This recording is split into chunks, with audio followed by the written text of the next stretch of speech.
पापी व के घर होए संत समागम हरि कथा तुलसी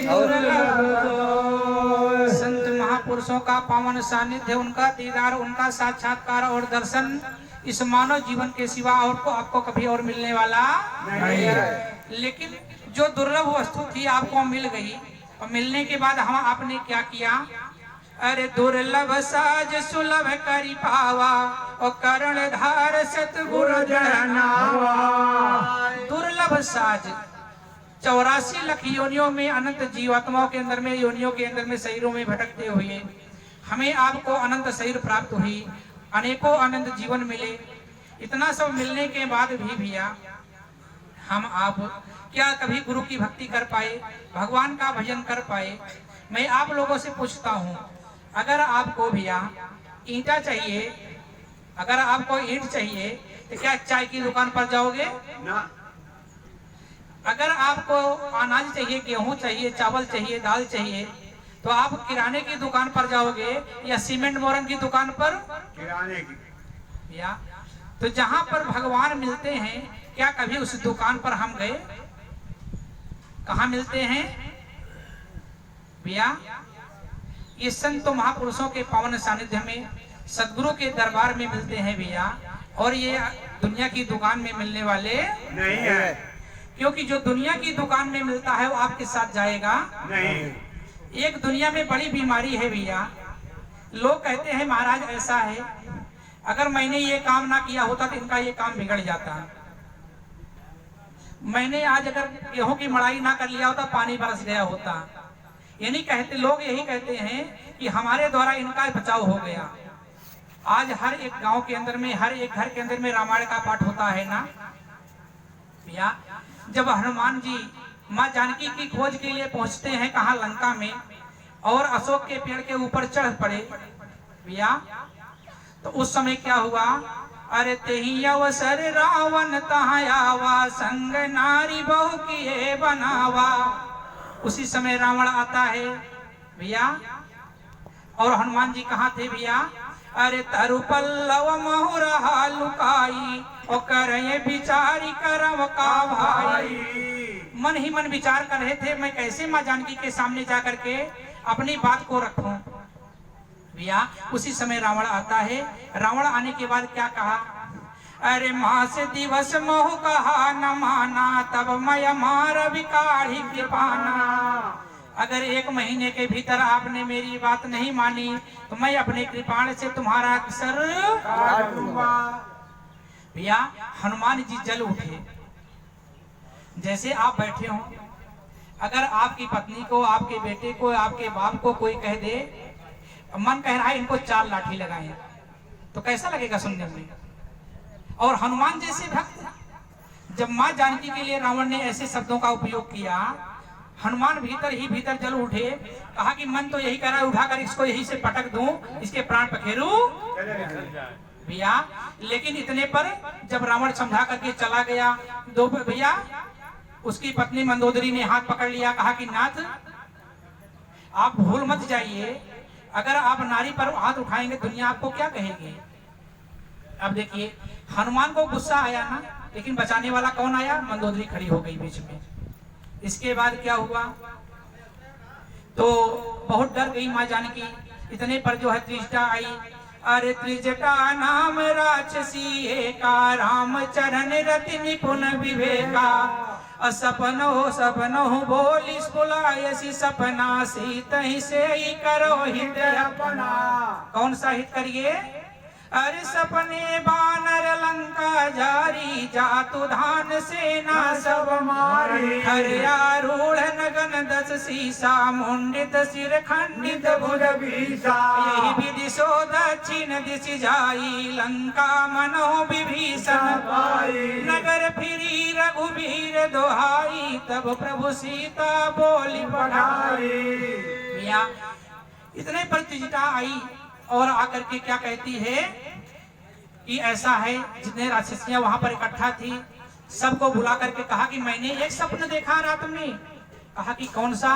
कहा कि सपने बानर लंका जारी। अब हनुमान जी तो पेड़ पर बैठे हैं भैया, सोच रहे हैं लंका में मैं इकलौता बानर, मैं तो ना तो मिट्टी का तेल लाया हूँ, ना कोई ईंधन लाया हूँ, ना कोई कपड़ा लाया हूँ, मैं आग कैसे लगाऊंगा? ये पहले से अरे मैं सपना देख लिए हूँ कि आग लग जाएगी। हाँ? अब बड़े विचार में पड़ गए। जब विचार में पड़ जाते हैं भैया तो क्या करें? कहा कि मैं कपड़ा भी नहीं लाई, और त्रिजटा कह रही कि मैं सत्य कह रहा हूँ, यह सपना मैं कहाँ पुकारी, और हुई है सत्य गए दिन चारी। ज्यादा दिन नहीं बचा है, ये सपना सत्य होकर के रहेगा। अब बताइए, अब हनुमान जी बड़े फेर में पड़ गए कि मैं ना ईंधन लाया, ना तेल लाया, ना कपड़ा, मैं लंका को कैसे जलाऊंगा? भैया इतना हुआ, बड़ी लंबी कथा है भैया, आपको संक्षेप में बता रहे हैं। इसके बाद करते करते विभीषण के पास गए। भैया कैसे पहुंचे? अरे राम नाम अंकित गृह शोभा बरनी न जाए, तुलसी का वृंद तहाँ देखी हर्ष कबीराए। भैया तब जो है वहां पर राम नाम अंकित गृह शोभा बरनी न जाए, बहुत सुंदर जो है या राजा का दरबार था वो, विभीषण की कुटिया, और जा करके देखा राम का नाम अंकित था द्वार के बाहर। फिर क्या हुआ? तुलसी का पेड़ लगा हुआ था, तो उन्होंने समझ लिया यहाँ पर कोई भक्त रहते हैं। भैया अरे राम राम ते सुमिरन कीना, हृदय हरस कपि सजन कीना, ऐसन हट करी हो पहचानी, साधु ते होए न कारहानी। ऐसा है, अगर संत रास्ते में मिल जाए तो अगर हमारा बिगड़ता हुआ काम है तो वो भी बन जाएगा। तो हुआ क्या? चल करके भैया हनुमान जी वहां पर पहुंचे।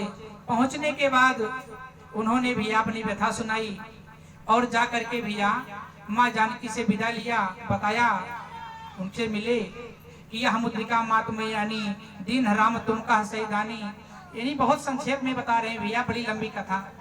इसके बाद हुआ क्या? तो माँ जानकी ने पूछा कि मैं कैसे मान लूं तुम मेरे प्रभु के दास हो?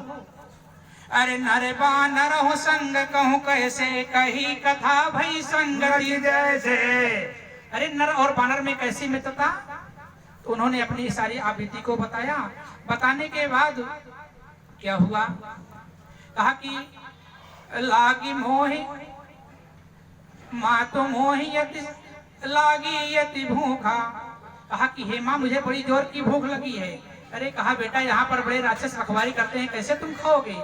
अरे कहा कि आप आदेश दीजिए। उन्होंने अपने विशाल स्वरूप को दिखाया, तब उनके हृदय में विश्वास आया कि राक्षस इसका कुछ बिगाड़ नहीं पाएंगे। जाकर के भैया उन्होंने अरे फल खाए यरु बिटप उपारे, रक्षक मर्द मर्द महिलारे। एक एक करके सारे खाए पिए, उजाड़ करके पूरे बाग को तहस नहस कर दिया। इसके बाद अक्षय कुमार को पठाया, भेजा रावण ने, उसको मार करके यमलोक भेज दिया। इसके बाद फिर कौन आया? मेघनाद आया। तो कैसे ले गया भैया? ब्रह्मास्त्र ते ही साधा, कपि मन कीन विचार, जौन ब्रह्म सर मानव महिमा मिटे अपार। ब्रह्म फांसने जब बांधने के लिए आया, हनुमान ने कहा अगर मैं नहीं बनता हूं तो ब्रह्मा का अपमान होगा। तो ब्रह्मा के सम्मान के लिए आज वो बन जाते हैं। बंधने के बाद उनको ले गए दरबार में। अब रावण कह रहा है इसको मार दिया जाए, क्योंकि इसको जो है छोड़ा नहीं जाएगा, बड़ा उत्पात मचाया इसने। भैया इतने पर विभीषण आ गए। अब हनुमान जी सोच रहे हैं अगर हमें मार दिया जाएगा तो आग कौन लगाएगा? जो त्रिजटा कह रही थी पहले से कि ये बंदर आएगा, सपन में मैंने देखा है, आग लगा करके लंका को जला देगा, ये हमें मारने की बात कर रहा है। तो अगर ये हमें मार दिया तो लंका में आग कैसे लगेगी? तो अब जाकर के क्या किया भैया? उसी समय विभीषण आए। भैया नाय शीस कर विनय बहुता, नीत विरोध न मारिय दूता, आनंद कछु दरिय गोसाई, सबही कहा मंत्र भल भाई। भैया कहा सरकार दूतों का वध नहीं किया जाता है, इसको दूसरा कोई दंड दे दो। कहा कि बंदरों को पूंछ बड़ी प्यारी होती है, उनके पूंछ में आग लगा दिया। भैया उनके पूंछ में कहा कि आग लगा दो। अब हनुमान जी सोच रहे हैं, बताइए, जो आज हो रहा है 4 दिन पहले से उस त्रिजटा को पता है। त्रिजटा को क्यों पता था? राक्षस के कुल में बेशक जन्म हुआ था भैया, विभीषण की बेटी थी वो। अगर भक्त की बेटी है भैया, उसको तो ज्ञान रहेगा ही इतना। तो आज हनुमान जी मन ही मत प्रसन्न हो रहे हैं। मैं कहा जब रावण मारने चला तो मैं बहुत गुस्से में आ गया, लेकिन मंदोदरी ने बचाया। सपना देख करके जो है त्रिजटा ने सबको आश्वस्त किया, जानकी की रक्षा हुई।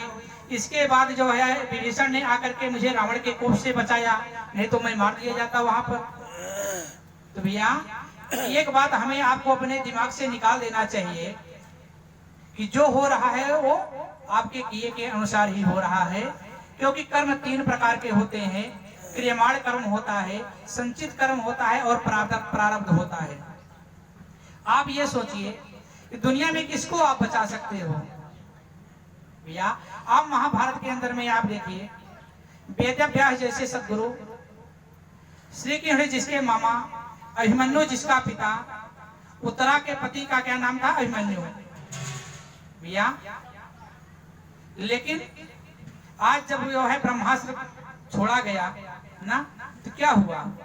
कहने का मतलब ये है भैया, अभिमन्यु अकाल मौत मारा गया, निर्दोष अवस्था में, कोई उसका दोष नहीं था।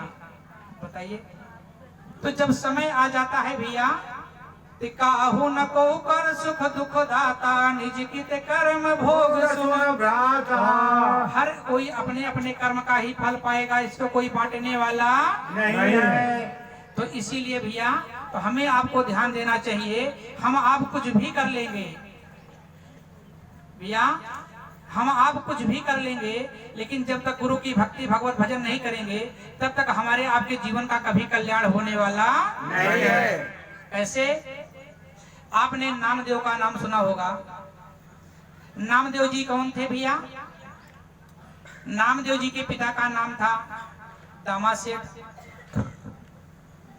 वो पहले का काम क्या था? व्यापार इनके यहाँ जो गांव के अंदर में कपड़े पर भैया मुहर लगा छापते थे, कपड़ा छिपीकार थे वो, गांव के अंदर में छापते थे वो।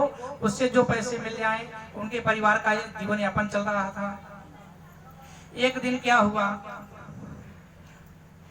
जब नामदेव 5-7 वर्ष के हुए भैया, तभी इनके पिताजी का स्वर्गवास हो गया और इनकी माँ इन्हें लेकर के भैया अपने मायके में चली आई। और इनके नाना जी का क्या नाम था?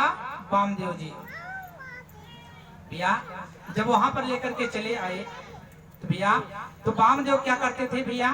वो भगवान श्री कृष्ण के बहुत बड़े पुजारी थे। किसके? क्यों नहीं बोला भैया? समझता भैया, तो भगवान श्री कृष्ण के बड़े पुजारी थे भैया। तो क्या किया, उनको दोपहर तक पूजा करने में लग जाए। दोपहर के बाद जब धंधे व्यापार में जाएं तो थोड़ा सा धन मिले, उससे घर का खर्च चलने में बड़ी दिक्कतें आने लगी। एक दिन नामदेव जी कहते हैं, नाना जी ऐसा है, आप दोपहर तक पूजा करते हो, इसके बाद जाते हो व्यापार में, थोड़ा सा धन मिलता है, कैसे काम चलेगा? कहा बेटा, मैं पूजा भी तो नहीं छोड़ सकता। कहा कि नाना जी ऐसा है, कल आप नहा धो करके आप चले जाना और भगवान की पूजा मैं कर लूंगा। अरे पूजा ही तो करना है। कहा कि बेटा ये तो बड़ी अच्छी बात है। अगले दिन नहा हो करके भैया वामदेव जी चले गए व्यापार में।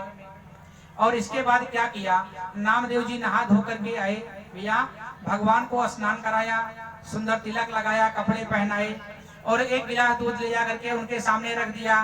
कहा कन्हैया इसको पियो। बोलो सतगुरु भगवान की जय। भैया नामदेव कभी देखा तो नहीं था कि मेरे नाना जी उनके सामने रख करके भूख लगा करके खुद पी लेते हैं। वो यही जानता था कि भगवान को भोग लगाना है। एक गिलास दूध सामने रख करके कहा कन्हैया इसको पियो। जब भैया कहीं पत्थर पीतल की मूर्ति दूध पिएगी?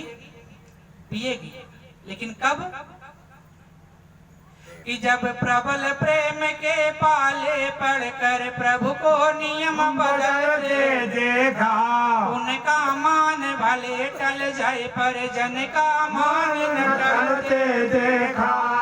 जब प्रबल प्रेम हमारा आपका होगा तब। प्रबल का मतलब क्या होता है कि अनन्य प्रेम हो।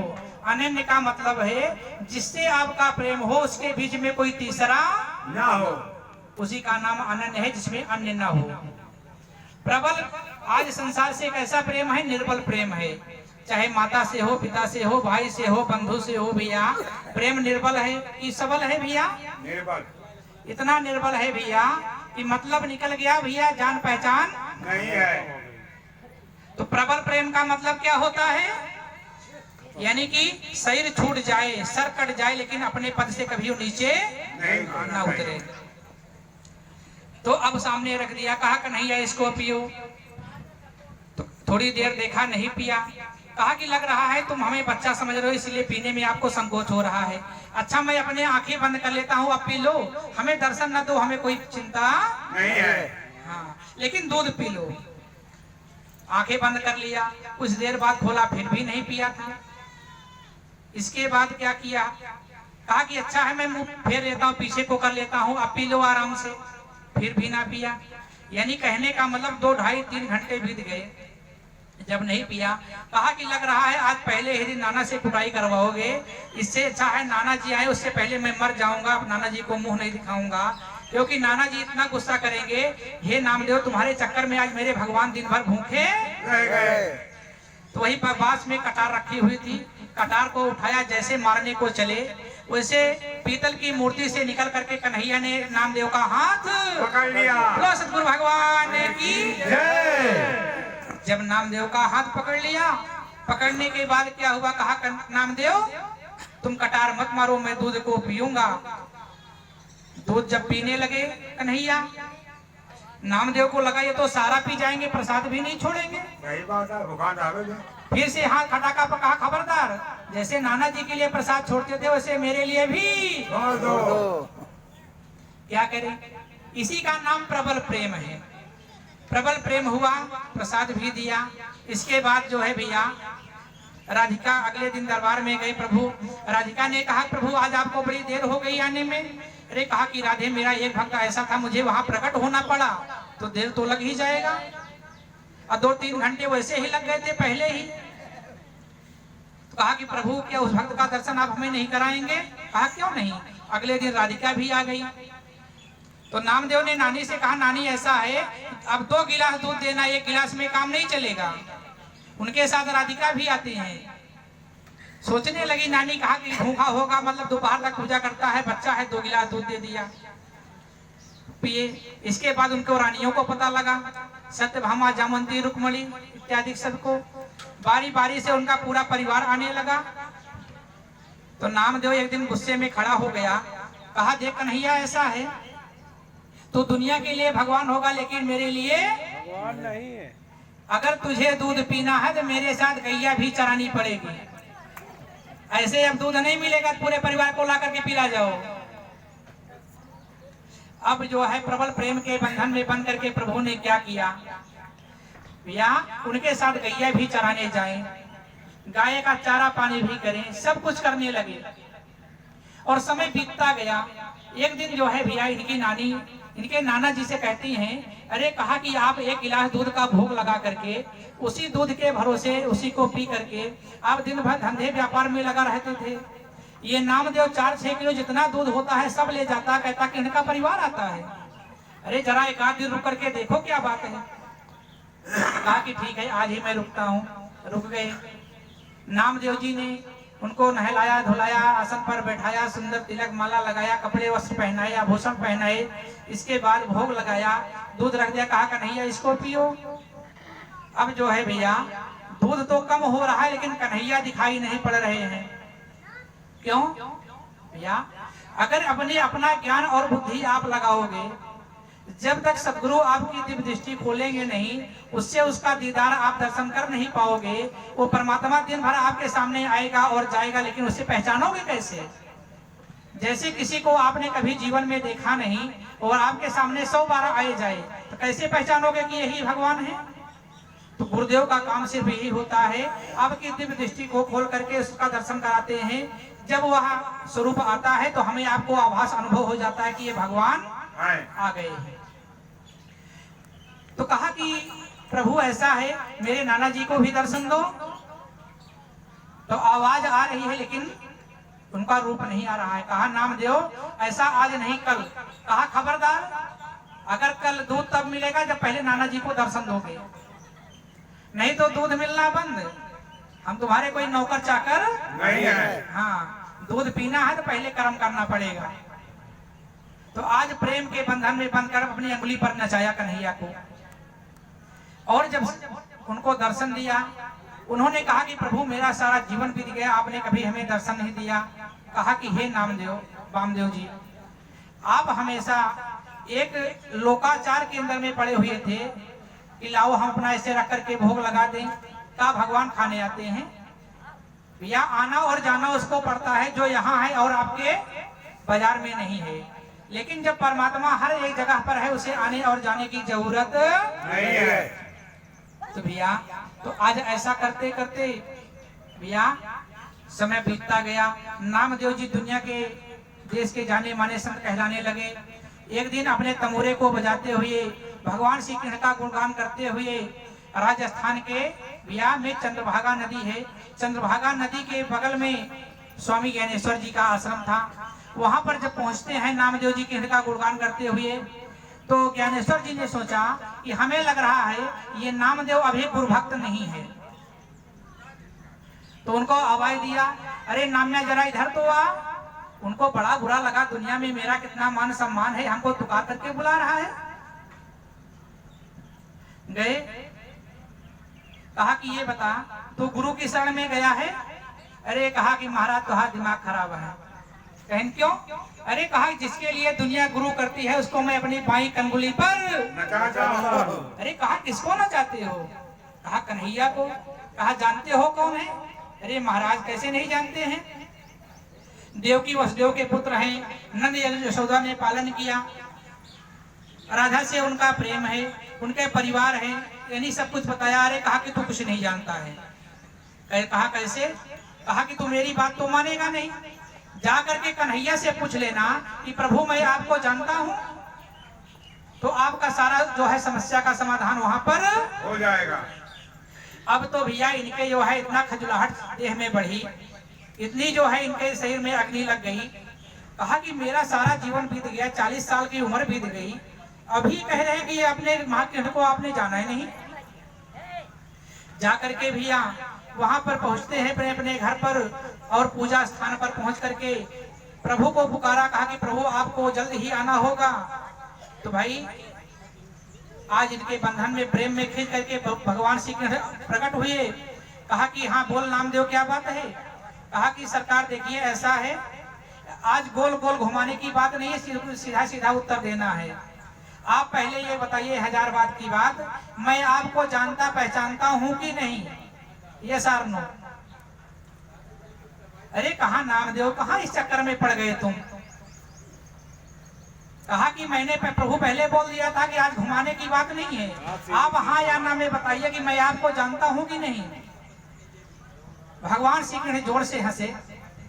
कहा कि नामदेव तुम मुझे नहीं जानते हो। कहा क्यों? मैं आपको नहीं जानता हूं। कहा कि नहीं। कहा कि इस सही रूपी कृष्ण के अंदर में जो ब्रह्म रूपी महाकृष्ण छिपा हुआ है, कभी तुमने उसे देखा? ये कृष्ण तो मरने वाला है कि नहीं मरेगा, लेकिन इसके भीतर जो ब्रह्म रूपी महाकृष्ण छिपा हुआ, कभी उसे देखा? कहा कि उसे तो नहीं देखा। कहा उसे देखना है तो तुझे सदगुरु की शरण में जाना होगा।